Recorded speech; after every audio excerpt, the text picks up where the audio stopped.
Bom dia, Paz do Senhor. Meu nome é Romulo Souza e este é mais um vídeo que eu trago aqui para o meu canal de uma série de estudos que eu trago toda semana chamada Apocalipse para Leigos. Uma série de estudos onde toda semana nós vamos estudando parte a parte as profecias que estão escritas dos livros das Revelações, o Apocalipse. Eu sempre deixo claro, meu canal não é um canal gospel, não é um canal religioso. Eu falo de vários assuntos aqui no meu canal. E o tema de Apocalipse é um conteúdo diferenciado que eu trago para este. Por essa razão, até que diferente de outros vídeos que eu estou com uma outra aparência, neste eu estou com a cara mais à mostra, não é? E faço esse vídeo por acreditar que os sinais acerca da vinda do Senhor Jesus Cristo estão se cumprindo a cada dia e que a igreja do Senhor precisa estar preparada. E a outra coisa que eu deixo claro também é que o meu estudo está debaixo de uma vertente pré-milenista. Por que eu falo isso? Porque existem várias linhas de pensamentos, vários estudos, várias teorias, várias conjecturas acerca do que vai acontecer durante a grande tribulação. E o que eu trago é a vertente pré-milenista, que diz que durante a grande tribulação não haverá mais igreja e que a salvação é apenas para os judeus. Mas eu sempre deixo claro, existem várias vertentes e eu trago essa apenas para ter um norte, para ter um foco, não é? Então, sem mais delongas, vamos diretamente ao assunto de hoje, né? Antes de mais nada, é claro, peço para você estar se inscrevendo no canal, apertando o sino de notificações, deixando o seu gostei, seu comentário, se você achar que eu mereço, ajudando o meu trabalho, não é? E sem mais delongas, vamos diretamente ao assunto. Das últimas semanas, né, eu fiquei falando muito acerca do anticristo e do falso profeta. As duas bestas, a besta do mar e a besta da terra. Então eu acabei dando uma atenção especial para esse tema. E hoje nós vamos estar entrando em matéria nova. Vamos estar entrando do capítulo 14 do livro de Apocalipse. Então vamos estar lendo aqui Apocalipse capítulo 14 a partir do verso 1 que diz: E olhei, e eis que estava o cordeiro sobre o monte Sião, e com ele 144.000, que em sua testa tinha escrito o nome dele e do seu pai. E ouvi uma voz do céu, como a voz de muitas águas, e como a voz de um grande trovão, e uma voz de arpistas, que tocavam com a sua harpa. E cantavam como um cântico novo diante do trono e diante dos quatro animais e dos anciãos. E ninguém podia aprender aquele cântico, senão os 144.000 que foram comprados da terra.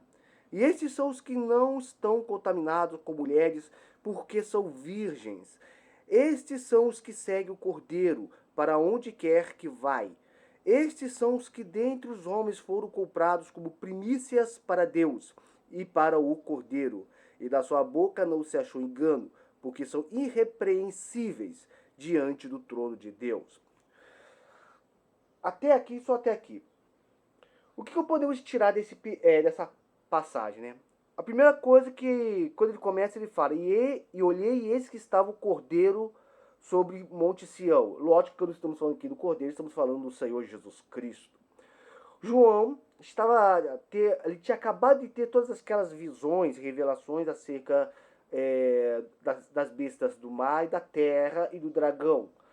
E agora ele estava vendo Jesus em cima do Monte Sião. O que quer dizer essa visão? Quer dizer que ele estava realmente lá em cima?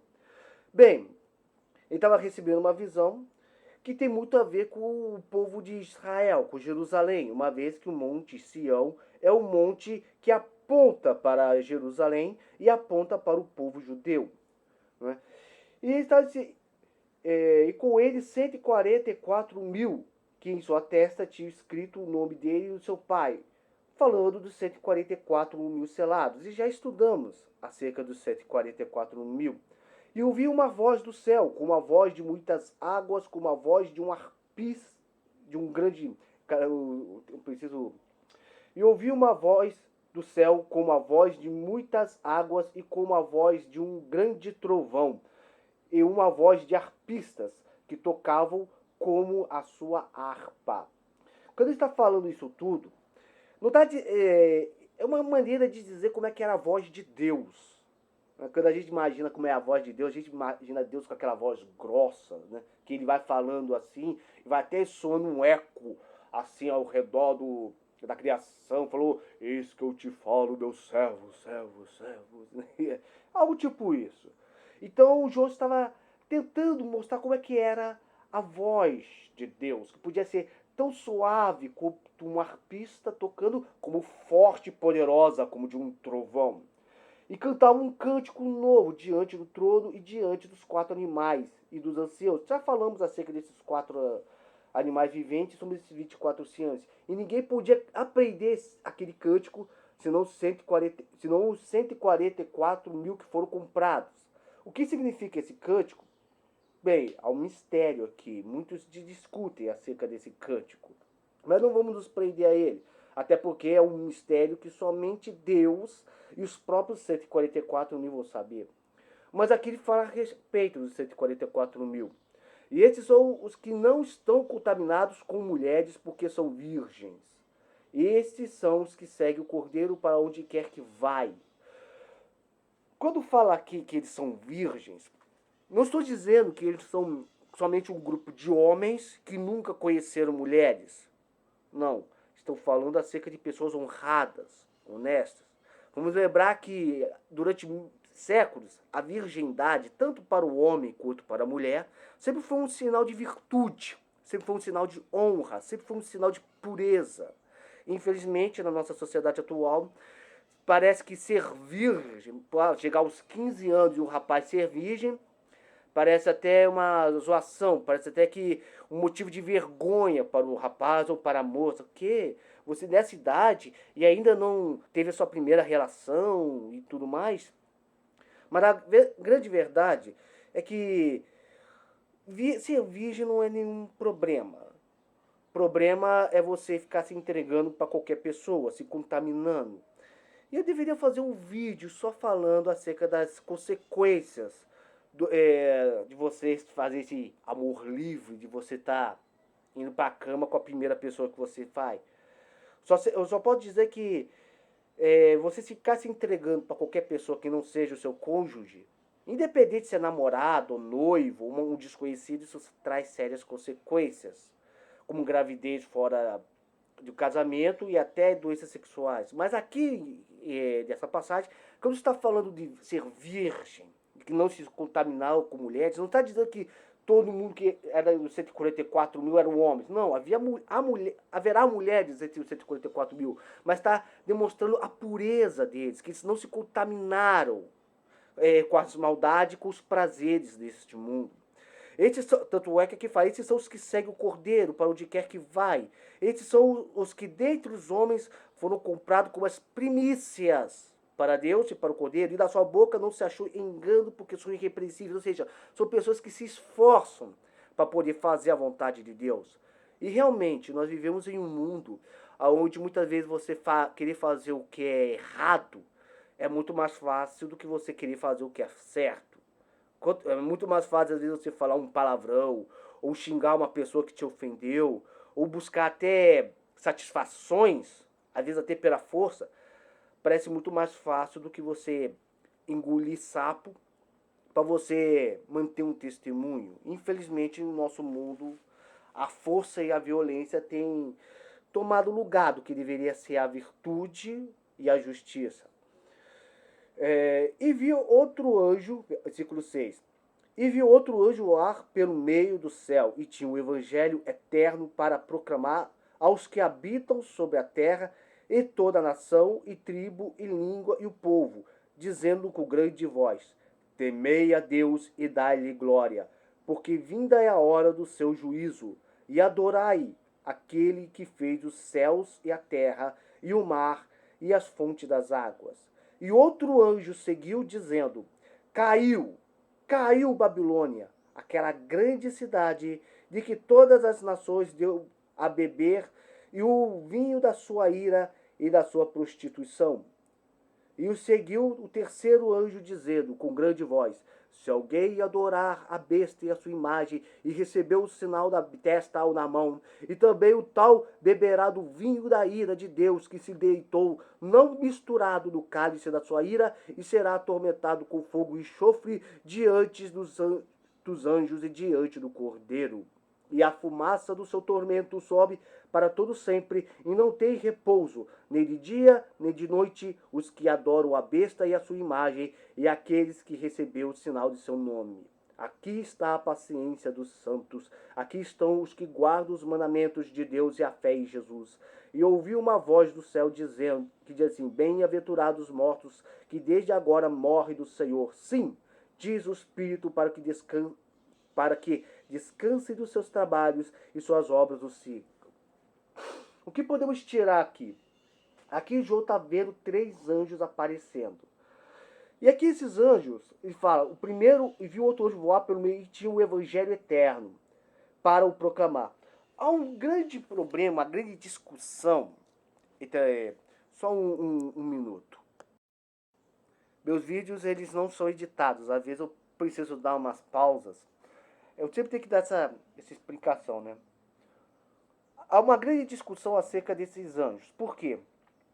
Aqui, quando você ouve, quando você vê essa passagem, dá a entender que os anjos vão pregar o evangelho durante a grande tribulação.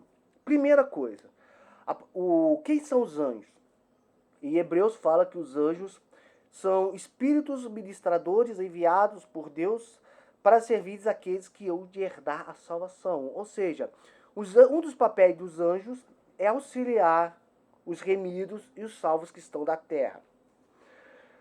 E uma outra coisa, na palavra de Deus tem uma passagem que fala que aos anjos não foi dado a eles a honra de pregar o evangelho. Essa honra de falar de Jesus aos povos e às nações, ela pertence à igreja, não é aos anjos. Os anjos, a Bíblia fala que os anjos querem pregar o nome de Jesus, mas eles não podem. No entanto, dessa passagem que nós vemos em Apocalipse 14, você vê que os anjos estão proclamando o evangelho eterno. Mas vamos lembrar uma coisa. Debaixo da vertente pré-milenista que eu trago, a igreja da terra, não. O Espírito Santo está na terra para que haja pessoas para se converterem, gentios para se converterem, também não.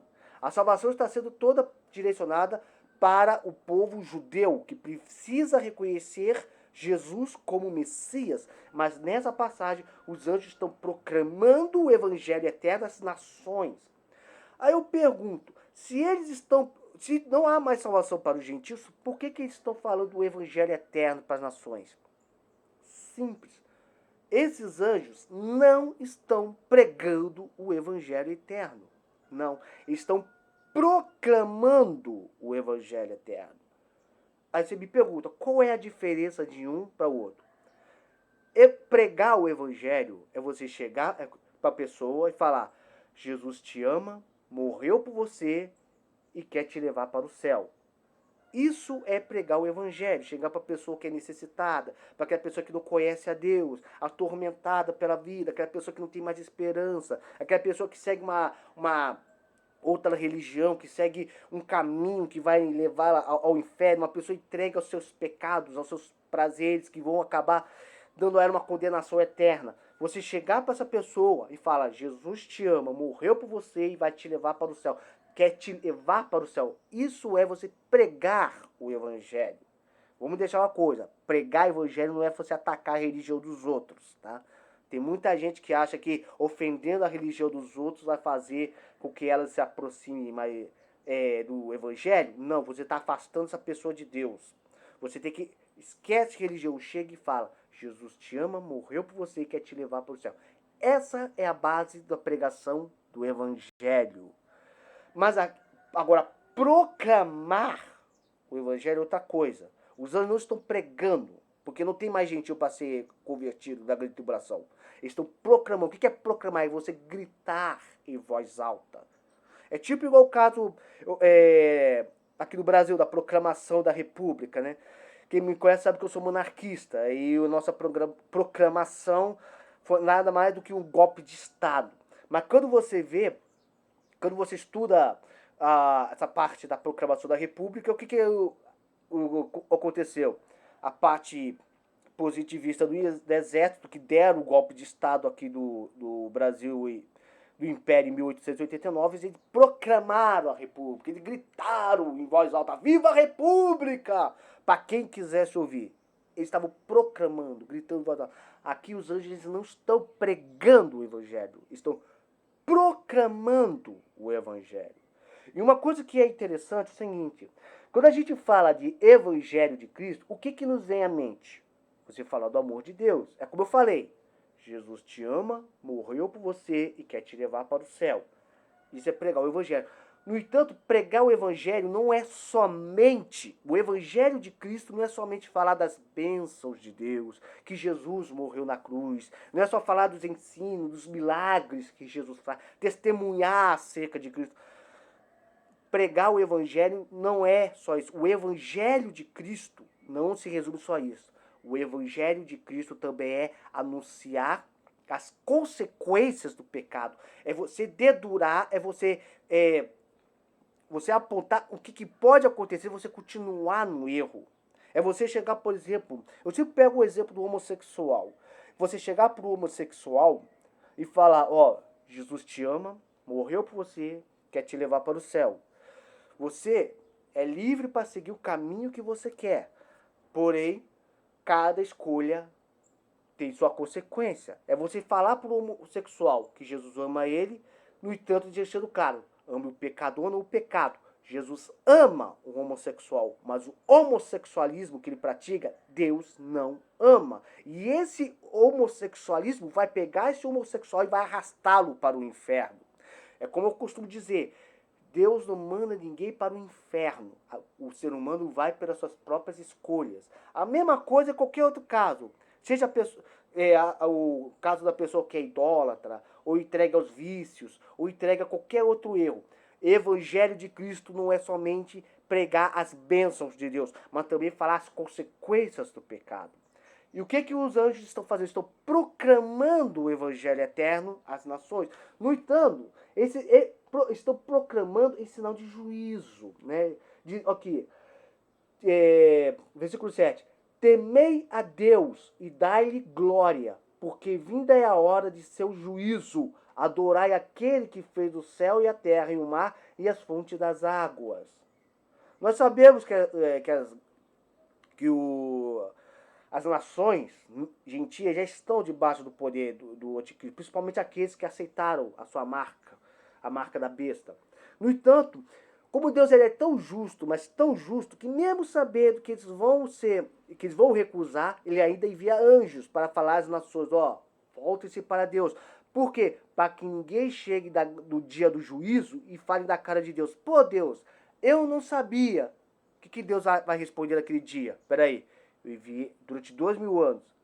Eu entreguei meu filho, eu deixei meu Espírito Santo, tinha minha igreja, tinha minha palavra. E ainda durante a grande tribulação eu enviei anjos para avisar você.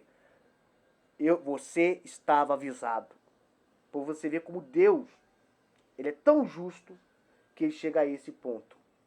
Outro anjo saiu dizendo, ou seja, o primeiro anjo estava deixando claro as consequências. Adorai aquele que fez o céu e a terra e o mar e as fontes das águas. Aí veio o outro.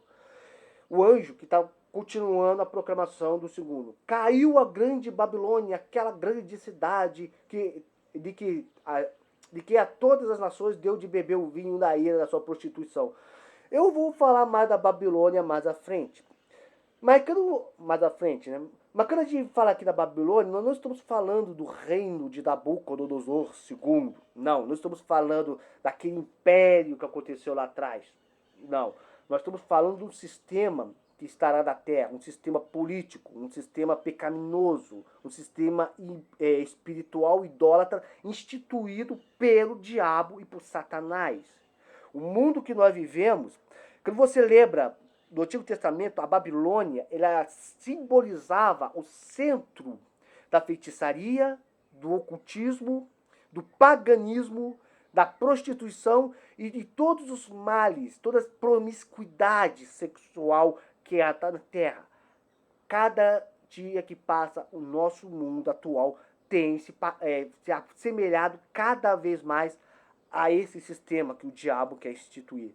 E quando o anjo fala aqui que caiu a Babilônia, não está falando daquela cidade que já um dia foi governada por Nabucodonosor, e sim do sistema político, ideológico e que o mundo vai se encontrar.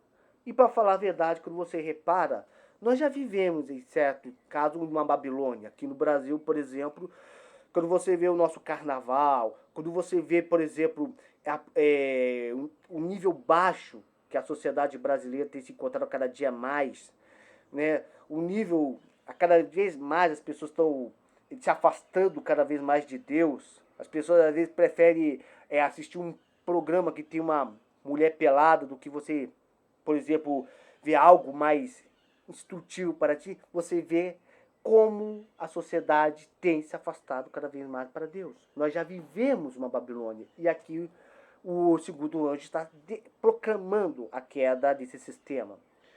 E seguiu o terceiro anjo dizendo com grande voz: se alguém adorar a besta e a sua imagem e receber o sinal da testa ou na mão, também tal beberá do vinho da ira de Deus, que se deitou e não se deitou não misturado do cálice da sua ira. O que quer dizer isso? Um vinho que não está misturado. Antigamente, o vinho sempre foi uma das principais bebidas do passado. Quando fazia muito calor, um vinho puro, extraído da uva, né, já fermentado e tudo mais, daqui com alto teor alcoólico, ele se torna uma bebida até quente. Tanto é que o vinho... Por que muitas vezes as pessoas gostam de beber vinho no inverno? Porque é uma bebida quente. Mas quando em dias de calor, qual era a prática do passado? Levar para a geladeira? Bem, não existia geladeira. O que eles faziam? Eles pegavam a taça de vinho e colocavam um pouquinho de água para diluir um pouco, para ficar mais refrescante o vinho. Esse vinho que está falando aqui é o vinho da ira de Deus. Está demonstrando a ira de Deus. Ou seja, você que está adorando a besta, você que não está se rendendo a Deus, você que está entregue a esse sistema pecaminoso, você que vai contra o povo de Deus. Se continuar assim, Deus vai derramar sua ira sobre você e não vai ter refrigério. E isso é uma coisa terrível, porque o anjo está falando aqui da ira de Deus. Está falando que o cara será atormentado do lago de fogo e enxofre, que nós vamos falar mais à frente. E diante dos anjos, dos santos anjos e diante do Cordeiro, ou seja, diante dos anjos de Deus, essa pessoa será envergonhada para todo sempre. E a fumaça do seu tormento sobe por todo sempre, e não tem repouso nem de dia nem de noite, ou seja, um sofrimento eterno. Né? Os que adoram a besta e a sua imagem e aqueles que receberam o sinal do seu nome. Aqui está a paciência dos santos. Estão os que guardam os mandamentos de Deus e a fé em Jesus. E ouvi uma voz do céu que me dizia: escreve, bem-aventurados os mortos, que desde agora morrem do Senhor. Sim, diz o Espírito, para que descansem de seus trabalhos e as suas obras o sigam. O que quer dizer essa passagem? Aqui está a paciência dos santos. Às vezes parece que nós não temos esperança. Às vezes é difícil para um crente, para um cristão. E quando eu falo crente, é católico ou evangélico, ou seja, aqueles que creem em Deus, um judeu que é crente, aqueles que creem no Senhor, às vezes é difícil você aguentar certas coisas. A própria palavra de Deus fala que por causa do nome de Cristo nós seríamos perseguidos, seríamos odiados, seríamos difamados diante das nações, principalmente nos dias de hoje, onde tantos padres e pastores envergonham o nome de Cristo, tantas flores de lis, tantos padres Robsons, tantos Valdemiros Santiagos, tantos bispos macedos, tantos padres pedófilos, tantas pessoas que carregam o nome de Deus fazendo coisas erradas. Por causa desse tipo de gente, o nome do Senhor Jesus é blasfemado. E isso acaba recaindo àqueles que seguem uma vida reta. Ou seja, por causa do joio, o trigo muitas vezes é odiado, é perseguido. E às vezes nem precisa disso. Às vezes você fala do amor de Cristo para uma pessoa e essa pessoa está tão envolvida em seu pecado que o simples fato dessa pessoa saber que você é evangélico Não importa, não interessa a religião da outra pessoa. Só a pessoa saber que você é evangélico, que você é um católico, que você é um cristão, que você lê a Bíblia, a pessoa já fala, ah, a Bíblia é um monte de fezes, ah, que o cristianismo é isso, aquilo. A pessoa já começa a te ofender. Jesus fala que seríamos odiados por causa do nome dele. E às vezes é difícil você segurar, às vezes você querendo dar uma resposta a essa pessoa e falando, não, vou me manter paciente. Essa é a paciência dos santos. E muitas vezes acontece que muitos morrem por causa disso, como muitos missionários lá dos países árabes têm morrido. Mas aqui fala, diz o seguinte, bem-aventurados mortos que desde agora morrem do Senhor. Sim, diz o Espírito para os que descansam dos seus trabalhos e as suas obras o sigam. A palavra de Deus fala o seguinte, Deus, ele não se alegra da morte do ímpio, porque quando o ímpio morre, independente dos crimes dele, ele vai sofrer eternamente. Deus não enviou Jesus para a pessoa ir para o inferno. Deus enviou Jesus para salvar. Deus não se alegra da morte do ímpio. Deus se alegra da morte do justo. Porque quando o justo morre, sua alma vai para eles. Não é? É como o próprio Jesus disse, o Filho do Homem não foi enviado para matar ninguém, não foi enviado para tirar a vida de ninguém. O Filho do Homem foi enviado para dar vida e vida em abundância. Jesus foi enviado para salvar as pessoas e não para as condenar. Por isso, a maior tristeza de Deus é quando um ímpio morre sem reconhecer Jesus como Senhor e Salvador. Assim foi a vítima. E olhei, e eis uma nuvem branca, e assentado sobre a nuvem um semelhante ao Filho do Homem. Aqui está falando de Cristo. E tinha sobre a cabeça uma coroa de ouro, e na mão uma foice aguda. E outro anjo saiu do templo, clamando com grande voz ao que estava sentado sobre a nuvem: lança tua foice e cega, e já vinda a hora de se cegar, porque já a seara está na terra, está madura. E aquele que estava sentado sobre a nuvem meteu a sua foice na terra, e a terra foi cegada.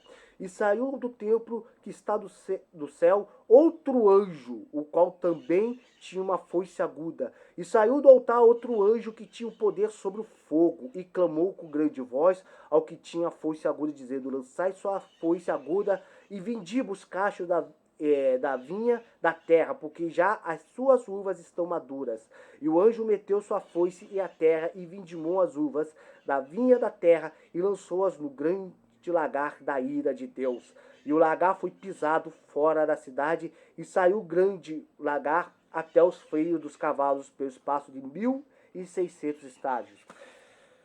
Eu vou resumir tudo isso, porque o vídeo já está muito grande. Essa parte final está falando de uma grande seara.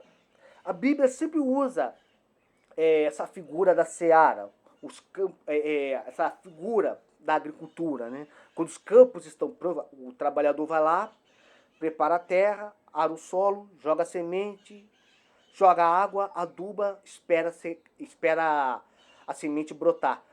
A semente brota, cresce, o fruto fica maduro. O que se faz? Vai lá e faz a colheita. Faz a cega. Exatamente essa é a figura que Deus está tratando. No entanto, essa figura de linguagem, né, é muito usada para falar da pregação do Evangelho, de converter almas para Jesus. Mas durante a grande tribulação, a figura está falando aqui da ira de Deus.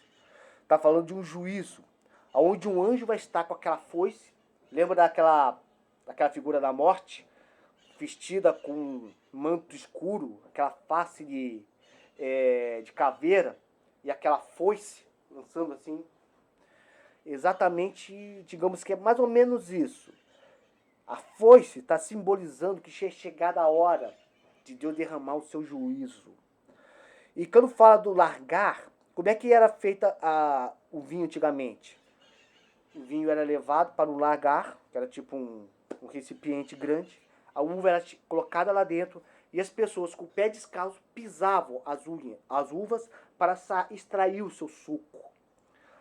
Aqui Deus está usando essa figura de linguagem. As uvas serão os próprios ímpios que rejeitaram a mensagem de Cristo, rejeitaram o amor de Deus. E Deus vai pisar essas nações. Verdadeiramente, a grande tribulação marca a visitação à terra de um Deus irado, um Deus que deu todas as chances para a raça humana, todas. Ainda enviou anjos para proclamar o evangelho eterno, para deixar avisado, mas os humanos não deram ouvidos. Somente os selados, somente o povo de Israel que dará ouvidos ao evangelho eterno durante a grande tribulação. As nações já tiveram a sua chance. E agora Deus está cumprindo tudo aquilo que ele prometeu. E é como Jesus uma vez disse, como Jesus uma vez disse, ai daqueles que caírem das mãos do Deus vivo. Melhor seria que não tivesse nascido. Bem, o vídeo ficou um pouquinho grande. Lemos aqui todo o capítulo 14 de Apocalipse. Semana que vem vamos dar prosseguimento ao nosso estudo. Muito obrigado se você me acompanhou até aqui. Se gostou, deixe o seu like, o seu comentário, compartilha esse estudo, caso tenha gostado. Que Deus esteja te abençoando nesse dia de hoje, ao longo dessa semana e dos próximos dias. Que a bênção de Deus esteja sobre a sua vida. Shalom.